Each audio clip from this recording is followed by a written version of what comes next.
They're coming to all your classes. They're emailing you. They're reading about it on the internet. They get more involved than your typical kid. And that's when you might want to sort of lean them in the direction of maybe this is your passion.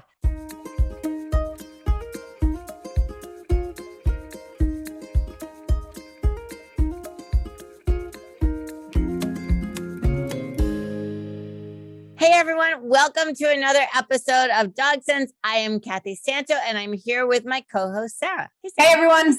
Coming to you from Colorado. I'm coming to you from the Jers. By the way, all the rain we're having, all the leaves have now started to fall. Oh, yeah. The dogs are loving it. Yeah. We definitely have leaves on the ground up here too. Yeah, it's like leaf salad for them. So we're really working on leave it with the leaves. That's going to be the leaves blowing have been a huge distraction for the puppies because they don't know what the heck it is. And they're like, leaf, and they go try to chase after it. So great distraction work for your down weights and your loose leash walk when those leaves are blowing around in a tornado. Yep. We're working on that too. All right. So today is something that we talk to students about all the time, how to get the kids involved in training the dog. And I think that it stems from people saying, you know what? My kids want a dog. They begged me for a dog for years. I got the dog, and where are they? They're with their friends. They're ignoring the dog. So they really want to know like how much they can get them involved, ways to do it, and blah, blah, blah. So yeah, let's talk about that. So the toddler will start age appropriate. So the toddlers are preschool kids. What you kind of want to work with for them is basically it'd be like you ask for the dog for the command, right? And then you can hold the kid's hand and help them toss the treat to them, right? So you're obviously highly supervising this, but those younger kids can start to kind of get an idea of it. They'll probably love being able to toss the treat to the dog, tell them get it. The dog chases after the treat. Like they'll probably love that. So it's still you asking for the command, but you can kind of help your kid toss them the treat so the dog will go chase after it. It'll also help your dog understand that good things come from your kid as well. I also like the idea of doing Zen treat with kids. You know, you can hold their hand with the cookie and lower it. And if the dog sharks up for it, you can move it, right? You like my little puppet show? Yeah. And then it feels to the dog like the child is doing that, which then, of course, as you said, gives them more of a sense that the kid is involved in the process of being a trainer. Saying the command together, that's kind of fun when your kid can actually speak. They can say sit. You can say it as well, and the dog hears it and knows to do it for you. I've even had the kids say sit, and I give a motion behind their back.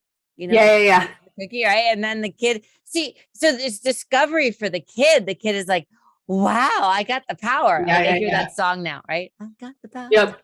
And the dog goes, "I get the reward. Like this guy or girl gives me stuff." So it's a really great relationship builder. Now, Sarah, what about grade school kids? How do we involve them? Yeah. So for the grade school kids, when they're starting to get involved with it, it could be things like they're the ones who feed the dog, right? So you can supervise, help teach them how to do bowl games, that kind of thing. Maybe they're the one who puts the leash on for the dog before you guys go out for the walk. You're always supervising, of course. You could do commands that are kind of fun, like go to place, right? The kid can point to the bed, say place, the dog can then go run to it. Some games with toys could be the flirt pole, right? The kid can have the flirt pole, throw it around their head like crazy. They'll probably have a ton of fun. The dog will be chasing after it. Another good one is hide and seek recalls around the house, right? You tell your kid to go hide. They call the dog's name. They have an awesome, pile of high value treats in their hand. The dog finds them and they get to give them that big reward. Another one could be retrieving toys, right? So some dogs, you can teach them like octopus or jelly bean, whatever the case, right? You can teach them different names for their toys, and then the dog can grab the toy and then bring it back to your kid as well. That's another fun one too. And we see sometimes that the kids are reluctant, and we're okay with that, putting their hands in the dog's mouth for the food, right? Because, if it's a puppy, it's basically a piranha with four legs. Yeah. And the kid's like, holy hell, that's scary. So they can throw the food. You can also get toddler spoons. And I don't know if you've seen them. You unscrew the back of it and you pour the baby food in it, right? And so they can hold the spoon. It gives them some distance and they can squeeze it, or you can squeeze it, and then the food is dispensed that way. I think it's important that even though we're trying to loop them into it, we get them thing that they're comfortable doing. You could also have them help with grooming, Sarah. You have the dog on your grooming table, and again, you're holding the dog, right? Maybe they're giving the cheese to the dog from the can of cheese. I know, not healthy, but it's great. Peanut butter on a spoon, and you're brushing, or maybe the reverse is happening. So there's a lot of ways you can help them. And then when they get older, you can be like, you brush the dog because you know. I know you know how to do it. 10 years of training to do this. Your moment is now there. All right. So one of the things I did with my kids, Sarah, when they were super little, was when they would come home from school, they would each get a sandwich Ziploc bag, and it would have, I think it was 10 or 11 high value treats in it. And those were what we called keys. And the rule was, if they had a key to give the dog, they could say the dog's name. And it was just about the name.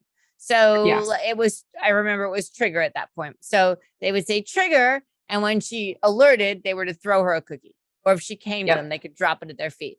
This way, they did not water down the meaning of my dog's name. When they were out of keys, that could have been in 10 minutes. It could have been in 6 hours. They could no longer say her name. They had to refer to her as Puppy Puppy. So that's awesome. That was really good because all my dogs have great name recognition and response. And I think it's because of that. You could also do like a little search and rescue game with them, right? They can hide the food in the room. You could put little cardboard boxes around the room and they just go in and dispense it. You have the dog in the other room and they can tell you, ready, 1, 2, 3, send, right? And you send the dog. So it doesn't always have to be contact sports, but it is a great way to get them involved. All right. So up next, middle school, high school age, which I think is kind of the most fun because these kids, they can come to class, right? We love it when, again, responsible adult-ish children, right, can come to class. They can teach tricks to the dog too. Fun stuff like spin or give paw, things like that, roll over. You could also maybe do agility class, like maybe do something fun. Whereas like, me, I'm not super nimble anymore. I wouldn't want to go do agility with my dog, but hey, I could send my whatever. If I had a 13-year-old kid, I'd be like, hey, you want to go do agility class with the dog? This would be awesome. I can then send, the kids can do that fun, super active stuff with the dog that you may not want to. Another awesome one is having them volunteer walking dogs at a shelter or a rescue. Great opportunity for them to get some hands-on experience walking dogs. And of course, they're also learning about giving back to the community, all that good stuff. I would just like to rewind this episode all the way back to the part where Sarah says, middle school, high school is the most fun time. I would just like to add a little asterisk to that and say, this is because she doesn't have children. As a veteran of going through 2 children's middle and high school life, that was absolutely not the most fun. But as far as dog training, what she means is it's the time where you can incorporate them and involve them the most.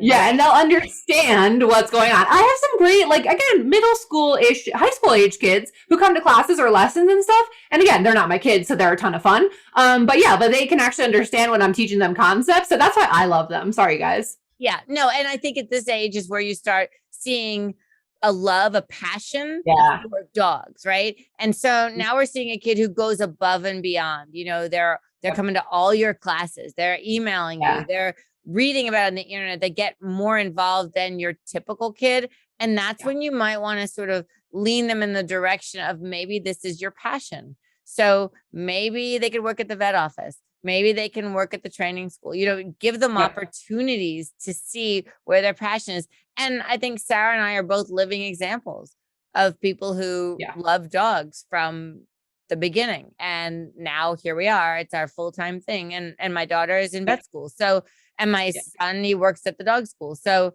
it's like a whole family thing. So if your child seems to have a passion for this, go ahead and encourage it because it's an amazing field and every day is even more fun than the last one, but not middle school. So bottom line, we just want all your kids to become dog trainers basically. So we'll show you how to indoctrinate them at a young age. So then when they come to middle high school, then you can send them to us and we'll make them into dog trainers. I'm thinking about this now and I'm thinking, gosh, most of the kid books that I read to them, it was Clifford. It was like Go Dog Go. When they were little, it was they live with the dogs, they read about dogs. So I really don't know why both of them are involved in dogs. It's nothing I did. All right, guys. As always, if you enjoyed this episode, we'd love you to like, rate, subscribe, tell a friend, share this episode with people who need to hear it. Our mission with this podcast is to continue creating an awesome community of dog lovers and learners.